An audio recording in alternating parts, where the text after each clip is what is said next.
السلام علیکم and good evening. میں ہوں مہر بخاری. ڈار از دا ریڈ لائن. یہ الفاظ اس وزیر اعظم کے ہیں کہ جس کی کوئی اپوزیشن نہیں، اور جو اپوزیشن ہے وہ وجود کی جنگ لڑ رہی ہے. وزیر اعظم اپنی کابینہ سمیت میڈیا کو تو جواب دہ ہیں نہیں، اور اگر کوئی ان کی اپنی جماعت سے وزیر خزانہ کے کانڈکٹ پر سوال اٹھاتا ہے یا پرفارمنس پر تبصرہ کرتا ہے، مشورہ دیتا ہے، تو مسلم لیگ نواز کے صدر شہباز شریف اسے پارٹی سے بے دخل کرنے کا پروانہ تھما دیتے ہیں. یہ ہے کہ پاکستان اس وقت اپنی تاریخ کی بدترین معاشی دور سے گزر رہا ہے، لیکن کسی کو ادراک نہیں. تمام ماہرین معیشت کا ماننا ہے کہ ستمبر 2022 سے اب تک ملکی معیشت نہ صرف مزید پستی کا شکار ہے، بلکہ آنے والا وقت گزشتہ 10 ماہ کی پالیسیز کی وجہ سے مزید کٹھن ہوگا. اور اگر IMF پروگرام بحال ہو بھی گیا تو معاشی استحکام آنے میں کم از کم 5 سال لگیں گے. لیکن ابھی تک ایسا کوئی بھی انڈیکیٹر سامنے نہیں آیا کہ جس سے واضح اشارہ ملے کہ اب ہم سیکھ گئے ہیں یا سیریسنس آف پرپس سامنے رکھ سکتے ہیں، مزید غلطیاں نہیں دہرائیں گے. ناظرین، بطور وزیر خزانہ اسحاق ڈار کو چارج سنبھالے 10 ماہ گزر گئے ہیں. تمام دعوے اور امیدیں دلانے کے باوجود ملکی ذخائر میں بتدریج کمی آ رہی ہے، لیکن اسحاق ڈار ہماری ریڈ لائن ہے. بڑے صنعتی یونٹ بند ہو رہے ہیں، لیکن ریڈ لائن اسحاق ڈار صاحب ہیں. ترسیلات زر کم ہو رہی ہیں، مگر ریڈ لائن کراس کرنے کی مجال کوئی نہ کرے. روپے کے مقابلے میں ڈالر کی قدر بڑھ رہی ہے، لیکن ریڈ لائن کو تنقید کا نشانہ بنانا منع ہے. ڈرین اپنے عروج پر ہے، لیکن کیونکہ اسحاق ڈار ہماری ریڈ لائن ہے تو ان پر تنقید کرنے کی اجازت نہیں. شاید اب IMF کو بتانا باقی ہے کہ اگر پروگرام کرنا ہے تو کریں، وگرنہ وی ڈونٹ کیئر، کیونکہ اسحاق ڈار ہماری ریڈ لائن ہے. اب یہ ریڈ لائن کراس ہوتی ہے یا نہیں، اس کا فیصلہ کچھ دنوں میں ہو جائے گا، لیکن اسحاق ڈار ابھی بھی پر امید ہیں کہ سب ٹھیک ہو جائے گا. کون کہتا ہے کہ نوا ریویو نہیں ہوگا؟ یار کوئی ہر چیز ان آرڈر ہے یار، گھبرانے کی نہیں کرے. ہر چیز ان آرڈر ہے، ہر چیز کا ارینجمنٹ ہے. ہر پیمنٹ ہو رہی ہے آپ کے سامنے. 1.5 مہینہ تو گزر گیا. جو مذاکرات ہو رہے تھے وہ ناکام ہو گئے ہیں. آپ نے ناکام کیوں؟ میرے نزدیک کوئی ناکام نہیں ہے. وزیر خزانہ نے درست فرمایا. اس وقت حکومت کے ساتھ ساتھ ریاستی ساکھ پر بھی سوال ہیں، تب ہی IMF پروگرام بحال نہیں ہو رہا. روپے کی قدر مستحکم نہیں ہو رہی. اسٹاک مارکیٹ مندی کا شکار ہے، جو مزید سوالات کو جنم دے رہی ہے. پاکستان کو آئندہ مالی سال کے لیے خالص 24 ارب ڈالر درکار ہیں. وہ کہاں سے آئیں گے؟ IMF قسط موصول نہ ہوئی تو نئے پروگرام پر مذاکرات کب شروع ہوں گے؟ اگر نئے پروگرام پر مذاکرات شروع ہوئے تو کیا مینی بجٹ نہیں پیش کرنا پڑ جائے گا؟ نئے پروگرام میں موجودہ پروگرام سے سخت شرائط ہوئیں تو انہیں کیسے ٹیکل کیا جائے گا؟ شرح سود اس وقت 21% ہے. معاشی ایکٹیویٹی شروع کرنے کے لیے اسے کیسے کم کیا جائے گا؟ مہنگائی اور قیمتوں میں توازن کیسے لایا جائے گا؟ پرائیویٹ سیکٹر جو روزگار فراہم کرتا ہے اس پر مزید دباؤ ڈال کر بے روزگاری کو کیسے کم کیا جائے گا؟ سب سے اہم سوال کہ اگر IMF نے آئندہ پروگرام کے لیے پاکستان پر ڈیٹ سروسنگ کی شرط عائد کر دی تو کیا پاکستان نے اس حوالے سے کوئی ٹھوس کام شروع کیا ہے؟ ہم روز سنتے ہیں جی ڈیفالٹ ہوگا، اجی ڈیفالٹ ہوگا. اور بھائی کیسے ڈیفالٹ ہوگا؟ There is no chance that Pakistan will default. آج تک تو کبھی الحمدللہ ڈیفالٹ کیا نہیں. کوئی ڈیفالٹ کا چانس نہیں. پاکستان بالکل ڈیفالٹ نہیں کرے گا. نہیں تو کیا پاکستان ڈیفالٹ ہو گیا؟ کچھ نہیں ہونے والا. نہ یہ سیل ان کا اللہ نہ کرے کبھی بنے گا، تو نہ یہ ڈیفالٹ کرے گا. ہم اپنے ہی پروگرام کے ذریعے ایک بار پھر وزیر خزانہ اور دیگر معاشی ٹیم کو پروگرام میں دعوت دیتے ہیں ان سوالات کا جواب دیا جائے. مگر جو اہداف آئندہ بجٹ میں رکھے جائیں گے اور جو اہداف آج وزیر خزانہ نے بیان کیے، کیا ان کا حصول اس سیاسی بے یقینی، انسرٹنٹی، عدم استحکام اور زیرو ریپوٹیشن کے ساتھ حاصل کیا جا سکتا ہے؟ اس کا جواب ہے یقیناً کیا جا سکتا ہے. اگر ملک کی تمام سیاسی قیادت یکسو ہو کر سوچ لے کہ ہمیں ملک کو معاشی بحران سے نکالنا ہے، یہ بالکل مشکل نہیں. ہم آپ کے سامنے ایک مثال رکھتے ہیں. آج سے ٹھیک 75 سال 11 ماہ 6 دن قبل انگریز سامراج سے 2 ملک آزاد ہوئے، پاکستان اور ہندوستان. پاکستان 2 حصوں پر مشتمل تھا، مشرقی پاکستان اور مغربی پاکستان. اور پھر 24 سال 4 ماہ اور 2 دن بعد مشرقی پاکستان ہم سے آزاد ہو گیا، جسے آج دنیا بنگلہ دیش کے نام سے جانتی ہے. جہاں دونوں حصوں کے درمیان ایک ہاسٹائل ملک تھا، وہیں مشرقی پاکستان اور مغربی پاکستان کے درمیان کشیدگی کی وجہ سیاسی عدم استحکام تھا، جس کی بنیاد معاشی تھی. لیکن اسے حل کرنے کے لیے سیاسی قیادت 24 سال تک ناکام رہی، غیر سنجیدہ رہی، اور پھر سکوت ڈھاکہ ہو گیا. قائد اعظم کا پاکستان ٹوٹ گیا. 1947 سے 1990 کے دوران پاکستان میں 3 مارشل لا لگائے گئے، جبکہ ہندوستان میں سیاسی حکومتیں رہیں.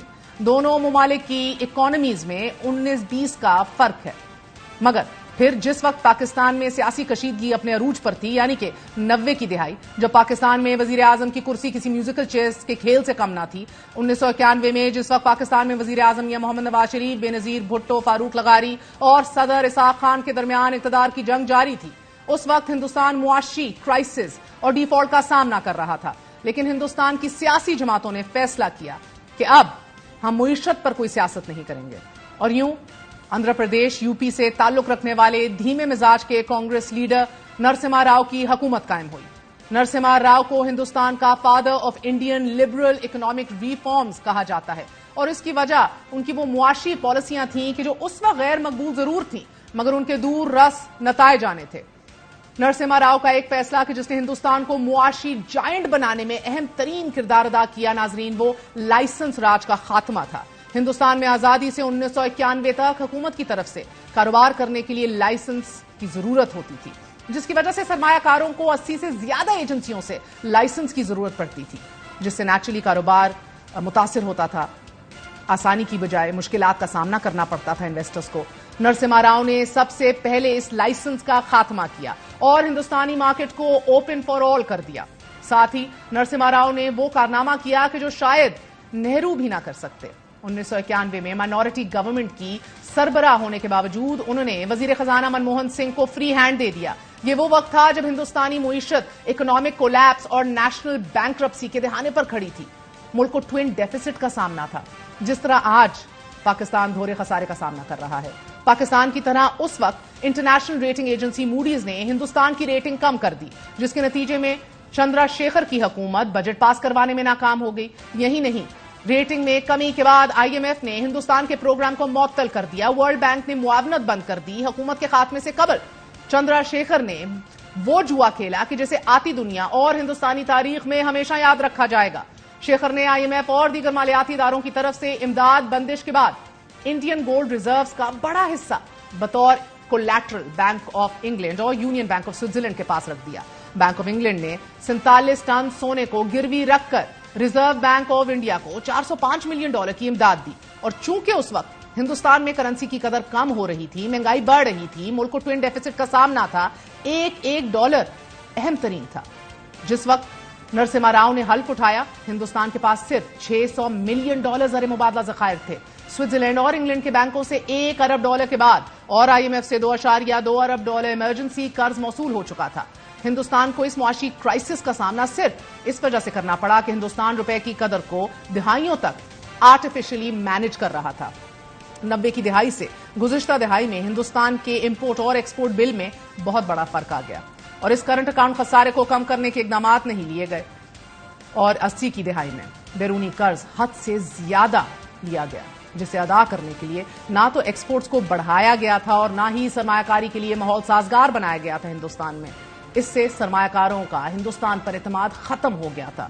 چندرا شیکھر کا بینک آف انگلینڈ اور بینک آف سوئٹزرلینڈ سے کیا گیا معاملہ ان کے سیاسی کریئر پر آخری کیل تو ثابت ہوا اور ان کا پولیٹیکل کریئر ختم بھی ہو گیا، لیکن ان کے بعد منتخب ہونے والے نرسمہا راؤ نے تمام سیاسی قیادت کو خطرے سے آگاہ کیا اور پھر IMF کے ریفارم پروگرام پر منوان عمل کا فیصلہ کر لیا۔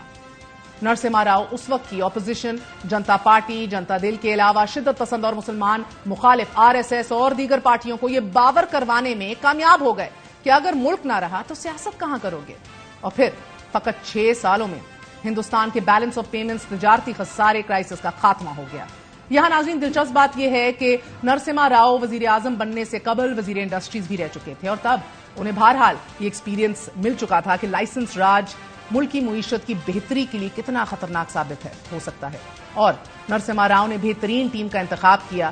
نرسمہا راؤ AJ پٹیل کو وزیر خزانہ بنانا چاہتے تھے۔ وہ AJ پٹیل صاحب ہندوستان کے 14 بجٹ بنانے والی ٹیم کا حصہ تھے، ریزرو بینک آف انڈیا کے سربراہ رہنے کے ساتھ ساتھ لنڈن اسکول آف اکنامکس کے سربراہ بھی تھے۔ سو فیبولس CV، لیکن ان کی جانب سے عہدہ لینے سے انکار کر دیا گیا، جس کے بعد انہی کی تجویز پر ڈاکٹر منموہن سنگھ کو وزیر خزانہ بنا دیا گیا، کیونکہ وہ اس سے قبل پلاننگ کمیشن کے ڈپٹی چیئرمین رہ چکے تھے۔ انہیں پتا تھا وزارت کو کیسے چلانا ہے، کس طرح پیسے کی ایلوکیشن کرنی ہے، کیسے ملک میں سرمایہ کاری کا ماحول سازگار بنانا ہے، اور پھر 1 جولائی 1991 میں ریفارمز کا آغاز کیا گیا، لائسنس راج کا خاتمہ کیا گیا تاکہ سرمایہ کاروں کو کاروبار کے مواقع فراہم کیے جا سکیں، اور تمام تر مشکلات اور آبسٹیکلز ہیں ان کو راستے سے ہٹا دیا جائے، یعنی کہ ون ونڈو آپریشن کا آغاز کیا گیا۔ ناظرین، انٹرنیشنل مارکیٹ سے سرمایہ لانے کے لیے ہندوستانی فرمز پر عائد پابندیاں بھی ہٹائی گئی۔ نیشنل اسٹاک ایکسچینج کو کمپیوٹرائز کیا گگیا اور اس کے ساتھ ہی ہندوستان روپے کو ڈالر کے مقابلے میں فری فلوٹ کرنے کی پالیسی پر بھی عمل کیا گیا، جس کے نتیجے میں 1 جولائی سے 3 جولائی 1991 کے دوران محض 3 دنوں میں ہندوستانی روپے کی قدر میں 20% کمی ہوئی۔ سیاسی جماعتوں نے ان اقدامات پر تنقید تو کی، اوپن کرٹیسزم کی، لیکن اس پر سیاست نہیں کی گئی۔ نرسمہ راؤ نے واضح بتا دیا تھا کہ ہندوستان کے پاس اس کے علاوہ کوئی آپشن نہیں ہے۔ The economy is in crisis. The balance of payment situation is exceedingly difficult. Inflationary pressures on the price level are considerable. There's no time to lose. The government and the country cannot keep living beyond their means, and there are no soft options left. We must tighten our belt and be prepared to make the necessary sacrifices. Hard decisions would have to be implemented to manage the balance of payment situation. نرسمہ Rao کے ان سخت فیصلوں کے نتیجے میں فقط 5 سال میں NSE دنیا کی بڑی ایکسچینجز میں سے ایک بن گئی۔ براہ راست سرمایہ کاری کا حجم جو 1991 میں $132 ملین تھا، وہ 1995-96 میں $5.3 ارب تک پہنچ گیا۔ انڈسٹریل ریفارمز کے نتیجے میں محض 18 انڈسٹریز پر لائسنس کی شرط رکھ دی گئی۔ اسی طرح نرسمہ راؤ نے ہمسایہ ممالک کے ساتھ تجارتی تعلقات کو بھی آگے بڑھایا۔ چین، نیپال، سری لنکا، بنگلہ دیش، حتیٰ کہ پاکستان سے بھی تعلقات میں بہتری لانے کی کوشش کی گئی۔ مغرب کی بجائے لک ایسٹ پالیسی کا آغاز کیا گیا، یعنی کہ چین، روس، برما، انڈونیشیا، ملیشیا، سنگاپور اور دیگر ممالک سے تجارتی معاہدے کیے گئے۔ کیونکہ چین ہمارا دوست ملک ہے اور ہندوستان اور چین کے درمیان تنازعات کی نوعیت فقط پاکستان سے ملتی جلتی ہے، تو 90 کی دہائی میں ہندوستان اور چین کے درمیان سفارتی تعلقات تقریباً منقطع تھے۔ 1962 میں چین ہندوستان جنگ ہو چکی تھی۔ اسی طرح 1967 اور 1987 میں دونوں ملکوں کے درمیان جنگ کا خطرہ تھا۔ اس کے باوجود 1993 میں نرسمہ راؤ کے دور حکومت میں دونوں ممالک کے درمیان معاہدہ طے پا جاتا ہے۔ 90 کی دہائی میں ہندوستان اور چین کے درمیان بائی لیٹرل ٹریڈ کا حجم 0.2 ارب تھا، جو 2002 میں 5 ارب ہوا اور 2022 کے اختتام تک یہ رقم 136 ارب تک پہنچ گئی، جس کے بعد چین ہندوستان کا دوسرا بڑا ٹریڈ پارٹنر بن گیا۔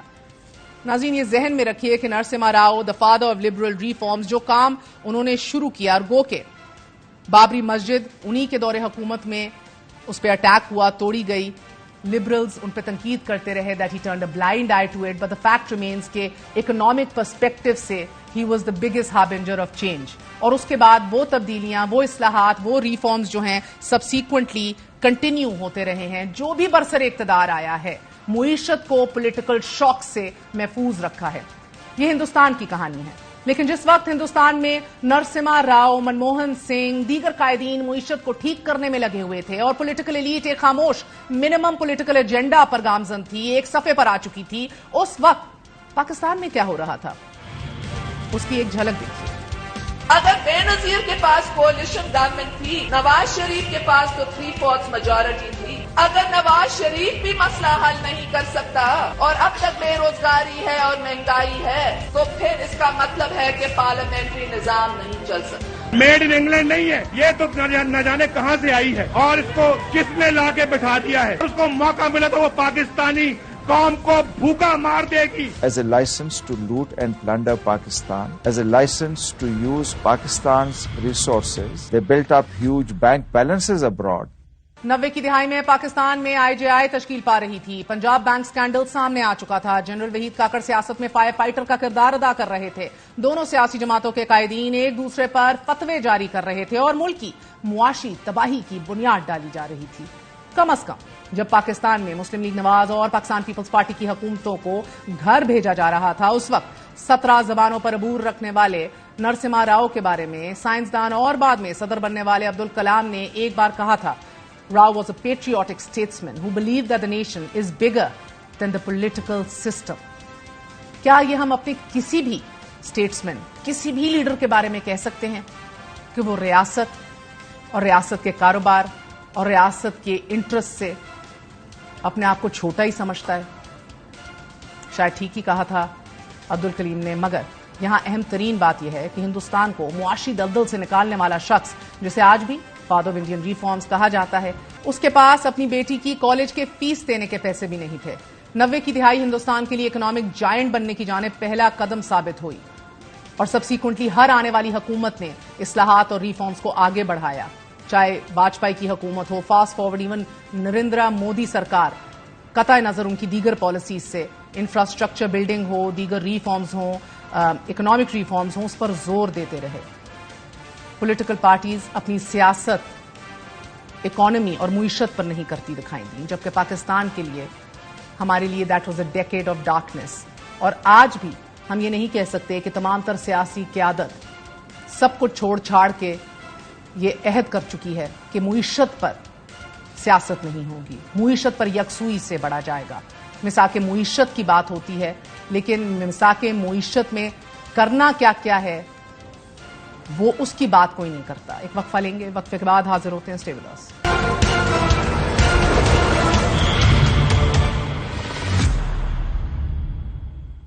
واپس آنے کا شکریہ. وقفے سے پہلے ہم نے آپ کو بتایا ہندوستان نے 90 کی دہائی میں معاشی ترقی کی بنیاد کیسے رکھی، سخت فیصلے کیے، مگر گزشتہ سال سری لنکا نے ڈیفالٹ کیا، جس کے بعد سری لنکا نے وہ سب کچھ کیا کہ جو آئی ایم ایف کے کہنے پر اسے پہلے کر لینا چاہیے تھا، وہ پہلے انکاری تھا جن اقدامات سے. شاید پاکستان بھی اسی ڈگر پر چل رہا ہے، کیونکہ خبر ہے کہ حکومت موجودہ قرض پروگرام کو نامکمل ختم کرنے کا فیصلہ کر چکی ہے اور بجٹ کے فوری بعد نئے پروگرام کے حوالے سے مذاکرات شروع کیے جائیں گے. ایک ایسے وقت میں جب پاکستان میں مہنگائی تاریخ کی بلند ترین 38% کی سطح پر پہنچ چکی ہے، جس میں صرف گزشتہ ایک ماہ کے دوران 4% اضافہ ریکارڈ کیا گیا ہے. بجلی، گیس، ایندھن، کھانے پینے کی اشیاء سب مہنگا ہو گیا ہے. ایک سال سے جاری مہنگائی کے طوفان نے عوام کی زندگیوں کو اجیرن بنا دیا ہے اور اس تمام کے درمیان آئی ایم ایف کو دھمکیاں دینے، آئی ایم ایف پروگرام میں کمزوریاں نکالنے، آئی ڈونٹ کیئر سے ٹیک اٹ ایزی اور پھر وی ول مینج کہنے کے بعد بالآخر وزیر خزانہ اسحاق ڈار نے وزیر اعظم شہباز شریف کو شاید قائل کر لیا ہے کہ یہ والا آئی ایم ایف پروگرام بہرحال اچھا نہیں، جس کا اظہار اسحاق ڈار متعدد بار پہلے بھی کر چکے ہیں. بات کرنی پڑی گی آئی ایم ایف کے ساتھ. Who are they to tell us کہ ہمارا روپیہ کدھر ہونا چاہیے؟ آئی ایم ایف کو میں نے ہینڈل کرنا ہے، مفتاح صاحب نے ہینڈل نہیں کرنا. میں آئی ڈونٹ کیئر اگر نہیں آتے تو میں نے کو منتیں نہیں کرنی ان کی. ہمارا 9th review totally in order ہے. I mean, you can't dictate. اگر نہیں آتے تو we'll manage. No problem. کیونکہ 30 جون سے قبل 2 جائزہ مذاکرات مکمل نہیں کیے جا سکتے تو بہتر سمجھا جا رہا ہے کہ پروگرام میں توسیع کروانے کی بجائے نیا پروگرام لیا جائے. اگر موجودہ حکومت نیا پروگرام لینے میں ناکام رہی تو نگران حکومت مذاکرات کو آگے لے کر چلے گی. یہ پیش رفت اس وقت سامنے آئی کہ جب مسلم لیگ نواز کے سابق وزیر خزانہ مفتاح اسماعیل متعدد بار یہ کہہ چکے ہیں کہ اگر پاکستان ڈیفالٹ سے بچنا چاہتا ہے، پاکستان کو ایک بار پھر آئی ایم ایف کے پاس جانا پڑے گا. میں کافی عرصے سے کہہ رہا ہوں، میں وہی کہہ رہا ہوں. دیکھیں، اگر آئی ایم ایف آ جاتا ہے تو I M F is the best insurance against default. اگر آئی ایم ایف آ جاتا ہے تو اللہ خیر کرے گا. آئی ایم ایف نہیں آتا ہے تو دوسرے quarter of this next fiscal year will be very tough for us to survive. اللہ خیر کرے گا، لیکن یہ کہ مطلب نیکسٹ کوارٹر بہت مشکل ہو جائے گا ہمارا. تو آئی ایم ایف کو اس لیے لانا بہت ضروری ہے. میں یہ گزارش ہی کر سکتا ہوں ہمارے پالیسی میکر سے، اور میں کر ہی رہا ہوں کافی عرصے سے، کہ دیکھیں اچھا لگے یا برا لگے، اس وقت آئی ایم ایف جو ہے نا وہ آئی سی یو کے مدد کی طرح ہے ہمارے لیے، اور ہم کو اس وقت اپنی جان بچانا ضروری ہے.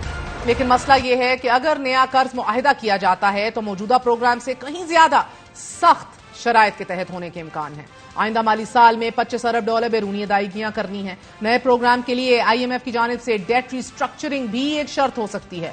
پاکستان کو ڈالرز کی قلت اور روپے پر دباؤ کا سامنا ہے، لیکن گزشتہ روز اسٹیٹ بینک آف پاکستان کی جانب سے بین الاقوامی ادائیگی کے نظام میں کریڈٹ کارڈ کی بنیاد پر سرحد پار لین دین کے لیے بینکوں کو انٹر بینک مارکیٹ سے ڈالر حاصل کرنے کی اجازت کے بعد ایک مثبت پیش رفت ہوئی ہے، جس کے بعد ایک دن میں اوپن مارکیٹ میں روپے کی قدر میں $25.75 سے زائد کا اضافہ بھی دیکھا گیا. 2 ماہ کے لیے دی گئی اس اجازت کے بعد امید کی جا رہی ہے کہ اس اقدام سے ملکی کرنسی کی قدر میں $30 سے زائد کا فرق پڑے گا اور اوپن مارکیٹ میں ڈالر ریٹ بھی نیچے آئے گا. لیکن اب ایک طرف روپے کی قدر میں اضافے کی تگودو ہے تو دوسری جانب موجودہ حکومت اور بالخصوص وزیر خزانہ اسحاق ڈار ابھی بھی پر امید ہیں اور پر اعتماد بھی کہ پاکستان ڈیفالٹ نہیں کرے گا. اس دعوے میں کچھ حد تک حقیقت بھی ہے، کچھ مبالغہ آرائی بھی. یہ حقیقت ہے کہ پاکستان رواں ماہ $3.7 ارب کی بیرونی ادائیگی تو کر لے گا، لیکن اس کے بعد کیا ہوگا اس کے بارے میں ابھی تک منظرنامہ زیادہ کلیئر نہیں ہے. کیونکہ اگر رواں ہفتے میں اسٹاف لیول معاہدہ ہو جاتا ہے، جسٹ ڈیز لیفٹ،